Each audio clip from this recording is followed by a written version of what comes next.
Hi guys, so in this video I'll be showing you how to apply for the Commonwealth Shared Scholarship step by step. So if this is your first time applying, don't worry, I'm here to guide you.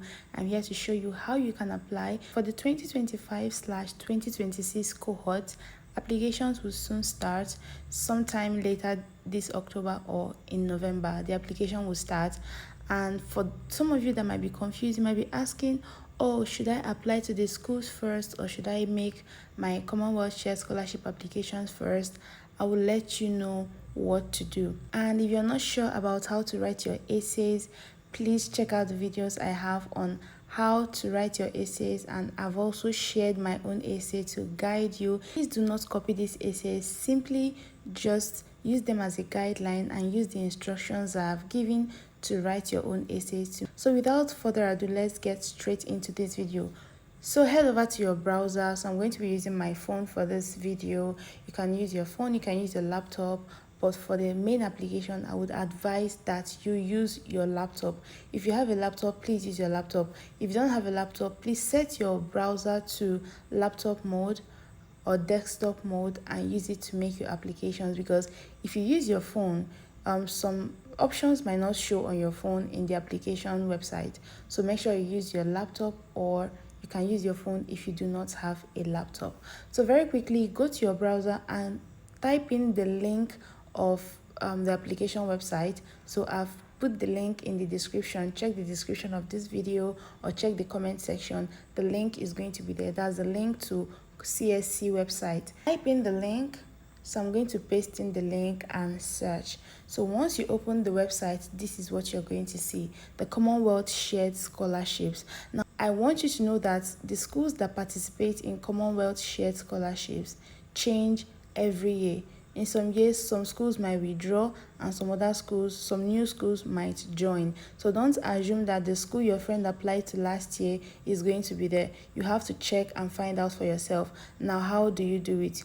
You can check out all these sections to read and know more about the Commonwealth Share Scholarship.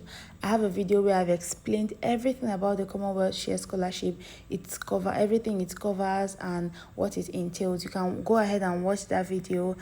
It's in the Commonwealth Share Scholarship playlist, or you can just take your time and read through all these sections so that you get a good understanding of what this scholarship is all about. Now, what is the first thing to do? The first thing you're going to do is to click on how to apply.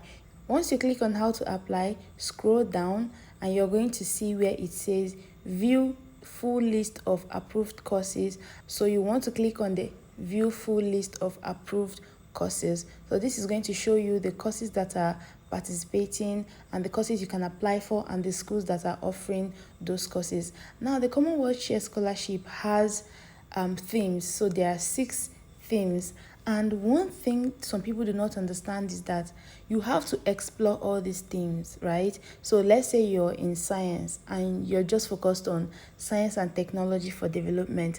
Trust me, you might find a course that you're interested in, but it will be under strengthening health systems and capacity.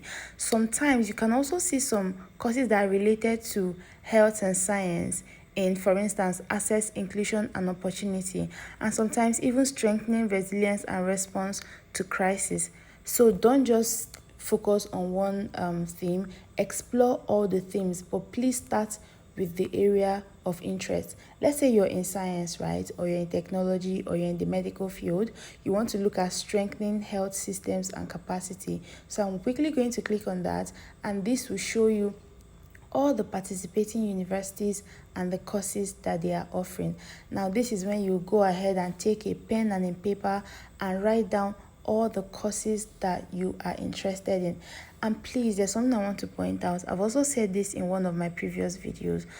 Let's say you want to do masters in public health. Do not only focus on masters in public health only. For instance, the first university here is Bangor University, and the course they are offering is MSc in Public Health and Health Promotion. This is very related to public. In fact, it is public health. So just because you want to do only MSc in Public Health, it doesn't mean that you're going to ignore other courses that are related to public health, right? So you can use your phone, type in the schools and the courses that they're offering, and these are the schools you're going to be applying to. And this will make you not to be coming back here every time to look for schools to apply to. Now your question is this: should you apply to the school first, or should you make your Commonwealth Shared Scholarship application first? In my honest opinion, I would advise that you apply to the school first. Okay, sometimes the school might give you some information that will help you make your Commonwealth Shared application. And another important thing is that once you apply to the school, they will give you an application number or a reference number. And when you're making your Commonwealth Shared application, it's going to ask you to put in that reference number that the school has given you. And this is very important. Some people will tell you, oh, it doesn't matter. Yes, it might not matter, but if you can get that reference number, please get it. And you only get that reference number when you have made an application to the school. Let's take for instance that you want to apply to Bangor University here on the screen, and you want to apply for MSc in Public Health and Health Promotion. What you're going to do is to go to your browser. Remember, you've written down the schools you want to apply to. Now you go to your browser and type Bangor University, okay? And this school is in Wales.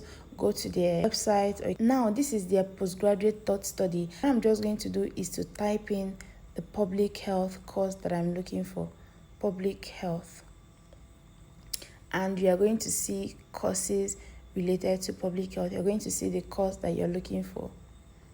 So here you can see it, public health and health promotion. This is Thought Masters, and make sure that it is 1 year, because Commonwealth Shared Scholarship is only going to sponsor you for a full-time master's of 1 year. As you can see, there's another public health and health promotion, but this one is for 3 years. Commonwealth will not sponsor this one. So click on learn more.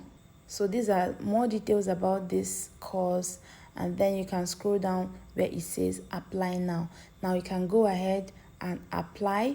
But please, there is something I want to point out. This is very important, and this is why I said you should go ahead and watch my video on the tips and secrets that I used in getting my scholarship. One thing a lot of people do is to rush this application. So you go to the university and you apply anyhow. You just send an application to get your reference number, and then you focus all your energy on the Commonwealth Shared Scholarship essays.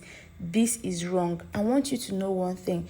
The people that are going to nominate you is the university. The university would nominate you and then recommend you to Commonwealth Shared Scholarship, who will now nominate you finally. And how will the university nominate you? They are only going to nominate you based on your statement of purpose and your credentials. So please spend a good amount of your time perfecting your SOPs for this school application.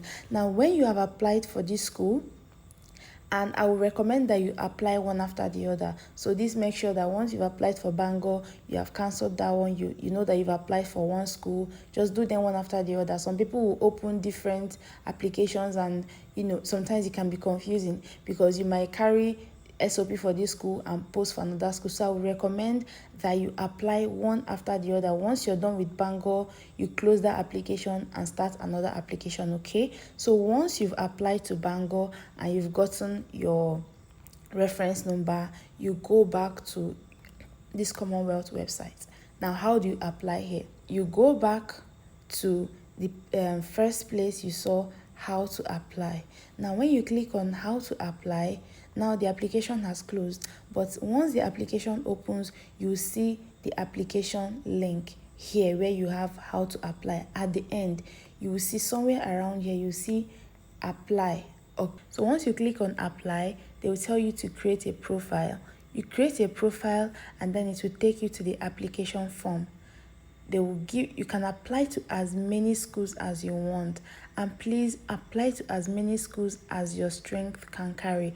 During my time, I applied to 9 schools, and guess what? It was the last school I applied to that gave me the scholarship. So I got nominated by 2 schools. The first one put me on reserve. The last one I applied to actually gave me the scholarship. Once you've completed the one for Bangor, go back to your list, go to the university website, make the university application, come back to the Commonwealth website and apply for that school. So Commonwealth will allow you to apply to many schools. Now do that for every university that you want to apply to, and this is how you can apply for this Commonwealth shared scholarship step by step. I also want to point something out before I end this video. If you're in a hurry and you want to go ahead and apply for the scholarship first before you apply to the school, you can go ahead and do this, but I would not advise you to do this. I would suggest apply to the school first, because sometimes you would even see on the school website that they might have other requirements for you to apply for Commonwealth shared scholarship. And sometimes the school would ask you specifically, if you do not have a first class, please do not apply.